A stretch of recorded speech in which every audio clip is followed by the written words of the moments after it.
तो क्या होगा कि अब हजारों वर्षों तक ये सत भक्ति, ये यथार्थ भक्ति मंत्र आप जाप करा करोगे, आप चले जाओगे फिर सतलोक में।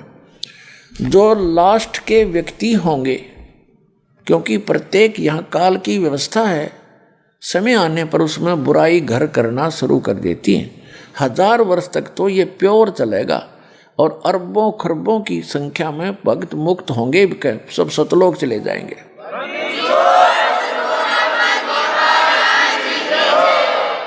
और फिर जो बाद के बचेंगे वो भगत तो होंगे, लेकिन उनमें बुराइयां घर कर जाएंगी, फिर वो पार नहीं हो सकेंगे।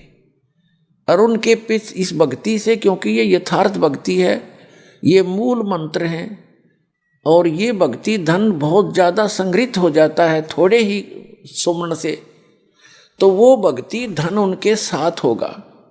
फिर ये काल उनकी कैसे दुर्गति करेगा। जैसे आपको प्रथम मंत्र दिया जाता है, उसमें श्री ब्रह्मा जी, विष्णु जी, शिव जी और दुर्गा जी, गणेश जी, इनकी मजदूरी दी जाती है। यह कोई पूजा नहीं है।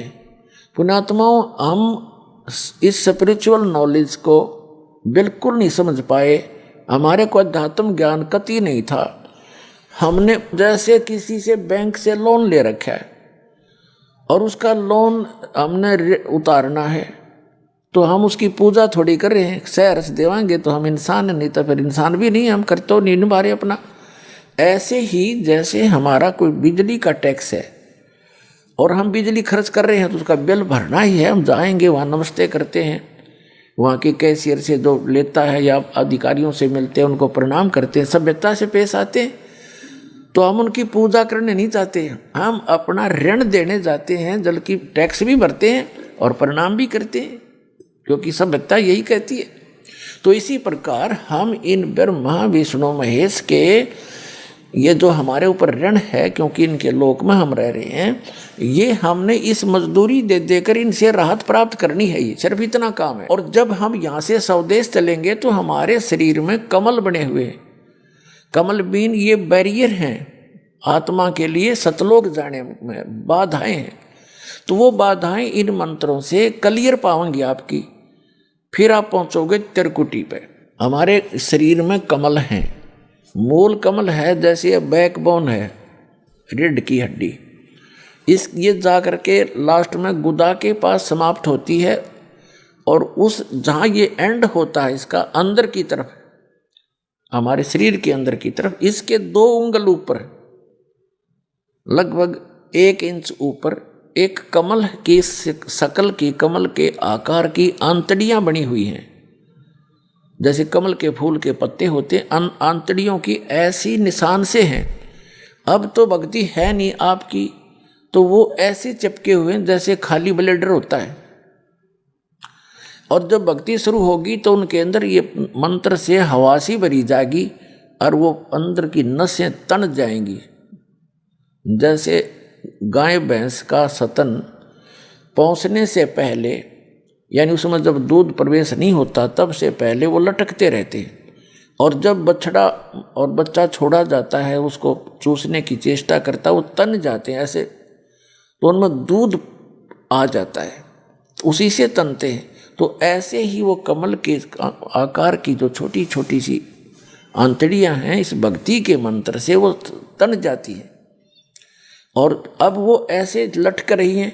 अब वो जब खिल जाएंगी, ऐसे खुल जाएंगी तो अंदर से एक चमक निकलेगी, बिल्कुल सिरत लाइट जैसी, बिल्कुल बारीक सी, और तब वो समझो खिल गई। तो अब हम फिर हमारा वो क्लियर हो गया, ये समझ लो वो बैरिगेट क्लियर हो गया। हमने किसी कमल में प्रवेश नहीं करना है, क्योंकि ये तो एक रास्ते में आपके मार्ग में ये काल की दुकान है। इनमें जैसे बालक है, माँ बाप ने भेजा जा बेटा खेत में रोटी देकर आ, रास्ते में कोई मेला है, वो कहीं मदारी रीछ नचा रहा है, कोई गाने गा रहा है, कोई चाट बेच रहा है, कोई खिलौने बेच रहा है, तो वो बच्चा यदि उन खेलों को देखने लग गया तो वो वही खड़ा रह जाएगा और उस काम से वो नहीं पहुंच पाएगा। तो घर वाले गढ़ेंगे उसने, तो भेजा था कहाँ, वहाँ भूखा मरा, तू यहाँ बकवाद कर रहा।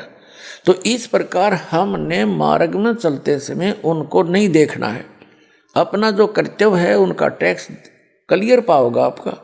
परमात्मा साथ रहेंगे इस दास के रूप में। जब आप यहाँ से चलोगे आपका अकाउंट कराता चलेगा।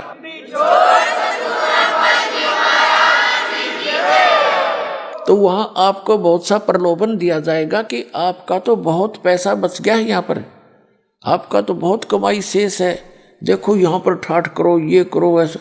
तो आपने हाथ जोड़ लेने कि ना इस छोटे से कमाई ने, तो वो कमाई फिर वो क्या करेंगे, आपकी सतलोक जाने वाले अकाउंट में डिपॉजिट कर देंगे, अगर आप वहाँ उसके लोक में प्रवेश नहीं करोगे। ये तो रेस्टोरेंट खोल रखे इन्होंने, आपसे टैक्स लेते हैं, आपकी पूंजी नष्ट करवा देते हैं। जितने भी स्वर्ग हैं ये रेस्टोरेंट है।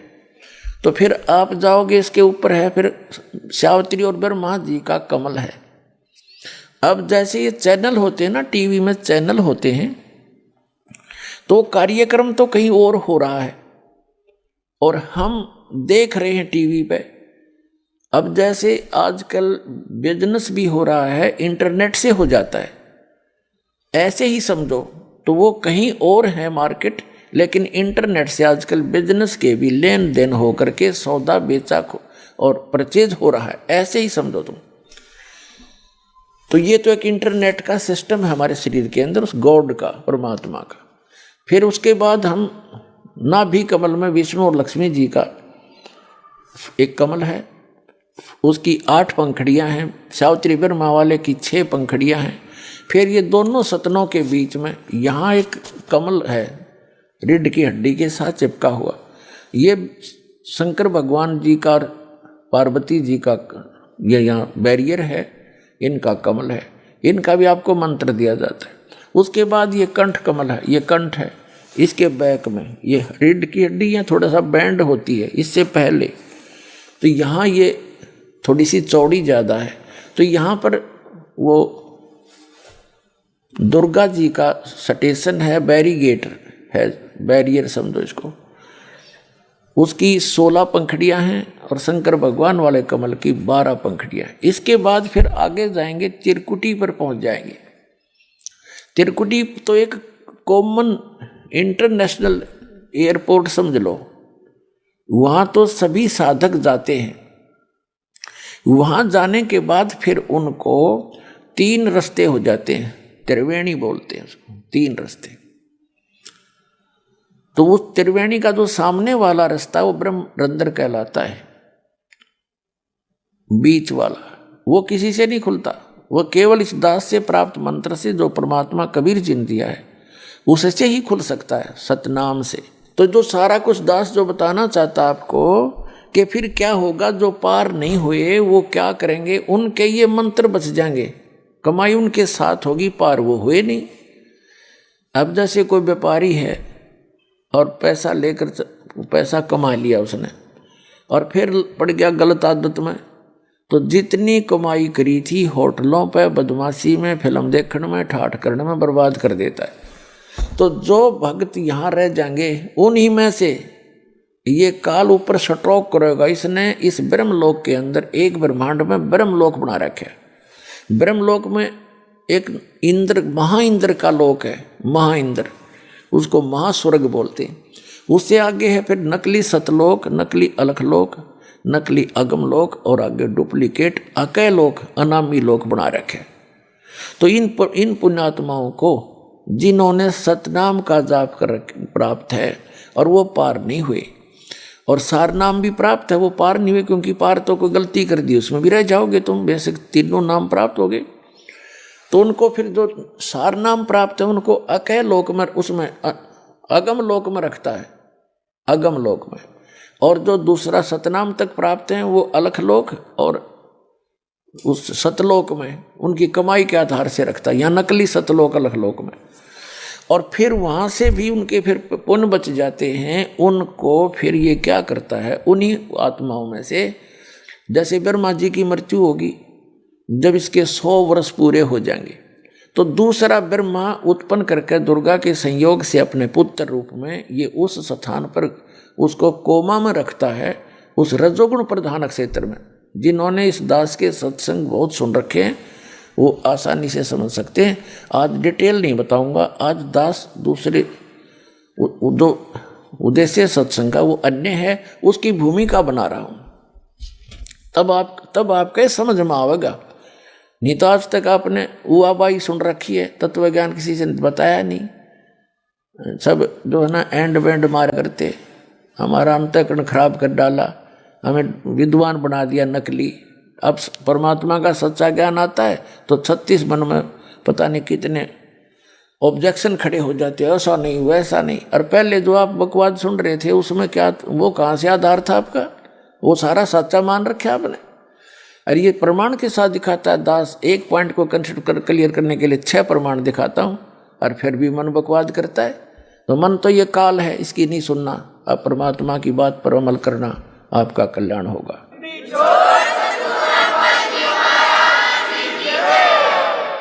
तो फिर ये क्या करता है, जैसे फिर 7 ब्रह्मा की मृत्यु के बाद एक विष्णु जी की मृत्यु होती है, तब उन्हीं पुण्यात्माओं में से जो अब भक्ति करेंगे, ये सही भक्ति कर लेते हैं, इनकी पार होते नहीं, इनके पास भक्ति धन जो का त्यों रह जाता है, उन्हीं में से फिर ये विष्णु जी बना तैयार करके रखेगा, उसको विष्णु के पद पर रख देगा। फिर 7 विष्णु की मृत्यु के बाद एक शंकर जी की मृत्यु होगी, तमोगुण शंकर की।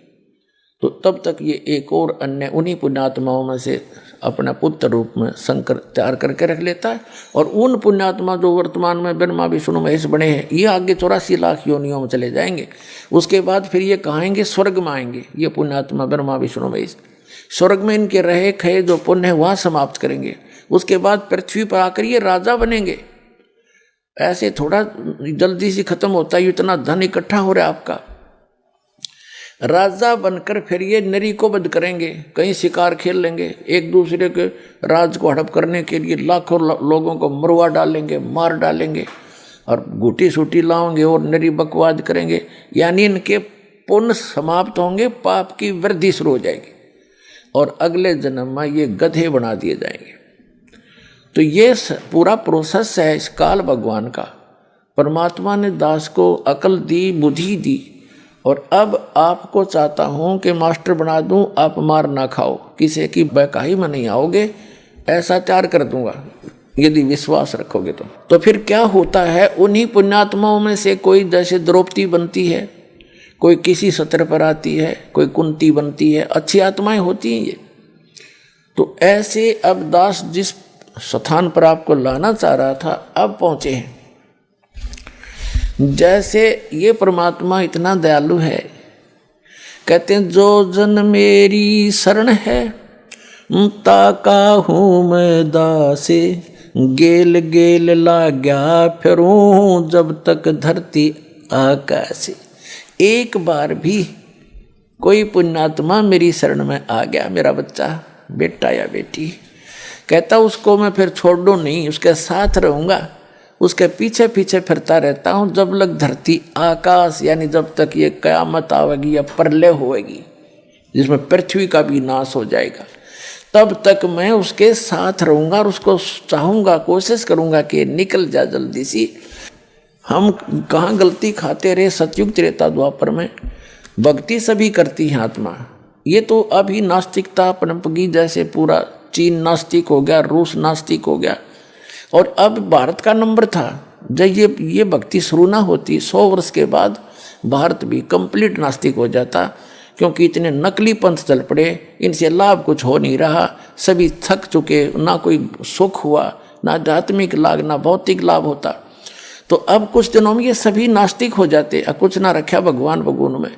तो यही कारण था कि जैसे चीन पूरा महात्मा बुद्ध को मानते थे और उनके पूर्वज जो थे उनके न्यायी बन गए, उनके द्वारा बताई सब क्रियाएं करते थे, उससे कोई उनको तो लाभ हुआ तो नहीं, लेकिन पूर्व जन्म के ओपन कर्मी थे, उनसे लाभ होता रहा। तो वो ये सोचा करते थे कि हम जो साधना कर रहे हैं उससे लाभ हो रहा है। उसके बाद जो उनके वंशज फिर और आगे आए, वो भक्तिहीन प्राणी थे, साधना वही करते थे जो उनके पूर्वज करते थे, उनको कोई लाभ हुआ नहीं, उस साधना से होना ही नहीं था, क्योंकि चार्जर ठीक नहीं था, वो मंत्र सही नहीं थे। तो फिर बाद वाला ने न्यों सोच दिया कोई भगवान भगवान नहीं है और ये सब बकवाद बंद करो। तो उन्होंने कंप्लीटली बैन लगा दिया, राम की चर्चा नहीं करनी। भाई जो गुरु बचन पे डट गे रकट गे फंद 84 के, कट गे फंद 84 के, रकट गे फंद 84 के। भाई जो गुरु बचन पे डट गे रकट गे फंद 84 के। वस्तु मिली ठोर की ठोर, मिट गई मन पापी की दौड़।